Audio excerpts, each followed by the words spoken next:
CS Jayaraman அவருடைய குரல் ரொம்ப ஸ்பெசிஃபிக்கான வாய்ஸ் அவருடையது.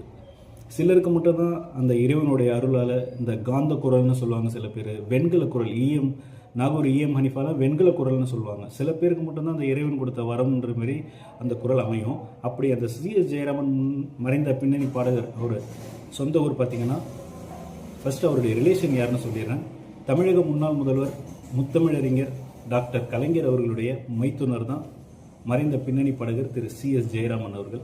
அவருடைய சொந்த ஊர் நம்ம கடலூர் மாவட்டம் இதே சிதம்பரம் தான். விலங்கியம்மன் கோயில் ஸ்ட்ரீட்டில் அவருடைய வீடு இருந்துச்சு.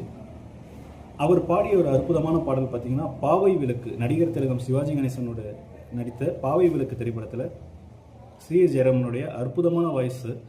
என்ன அந்த காலத்துலலாம் அவர் பாடின பாட்டு இந்த காலத்தில் நம்ம கேட்கறதுக்கு எஃப்எம்னு ஒன்று இருந்தது. பட் இந்த காலத்தில் வந்து எஃப்எம்னா எங்கேயோ ஒரு இடத்துல தான் கேட்க முடியுது. மொபைல் வந்த பிறகு இப்போ யாருமே எஃப்எம் கேட்கறது இல்லை.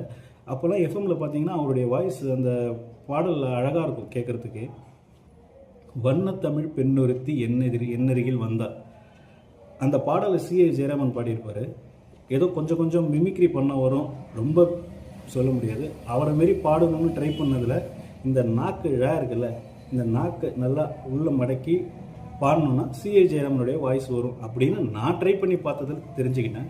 அவருடைய வாய்ஸ் எப்படி இருக்குன்னா இப்படி தான்.